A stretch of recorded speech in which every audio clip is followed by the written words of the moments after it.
Hey folks, in this video we're looking at how to use the Moving Man simulation that you can find on the lesson plan links. It's a really easy to use app that shows how position, velocity and acceleration are related to each other in a graphical sense. Now for the purpose of this lesson we're just going to look at position and velocity, but look, if you're smashing through it, you can look at acceleration, but it's worth noting that you only really need to talk about acceleration if you're doing, I think it's year 11 or 12 physics, or even say math methods or something like that, because they get a bit complicated. But again, if you've got the time and you're feeling confident with them, by all means have a muck around with acceleration. It's worth noting sort of the link. So when you click the Movie Man Simulator link, you'll get to this page. We're not going to spend any time on this one. We want to go over to charts though. So first step, just go over to here. And we've got our setting for these three graphs here: acceleration, velocity, and position. Now you can move this guy just by clicking him, and he can go towards a tree. And if he hits a wall, he gets stuck. And you can drag him all the way over to the house, and again, he'll get stuck by the wall. And these graphs will draw what's happening over time as these seconds sort of clock up. And that's really all that's going on. Time is our x-axis, and then our y-axis for position is it's meters, displacement, velocity is meters per second, and acceleration is meters per second squared. Now, to keep things simple, I suggest getting rid of acceleration first. Leave it till later. It's just going to sort of confuse you a little bit, and just focus on these two. Now, in terms of the worksheet that we have, the first section is we just want to get an understanding, a feel of what does displacement time graphs really show, how do they sort of work out.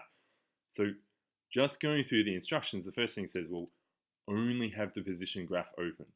So I would close this, the velocity, just get rid of it, and only have our position here. Just figuring out as he moves around what happens. So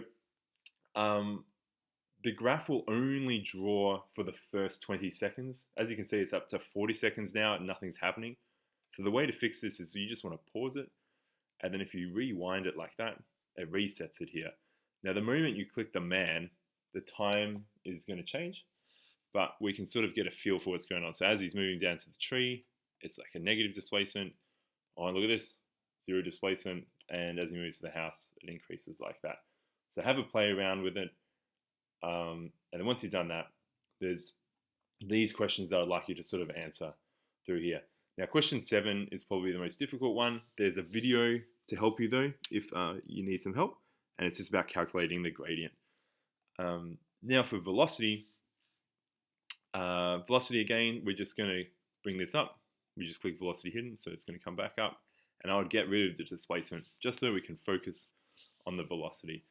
Again, just click the reset button, and look, you can drag the guy like this, but that's going to be the displacement. So an easier way is you can change the velocity here. So in this case, maybe I'll say, oh, he's got 3 meters per second, and we'll click play, and there he goes. He's traveling at 3 meters per second. That's his velocity, and now he's got 0. So you can sort of change it like that, or you can even do the scroller like this as well, just over time. Or I can make him really fast. There we go. Cool. So have a play around with it. Get your head around it. It's going to take a bit of time, but then there's some questions here that I'd like you to answer as well. 2 to 7.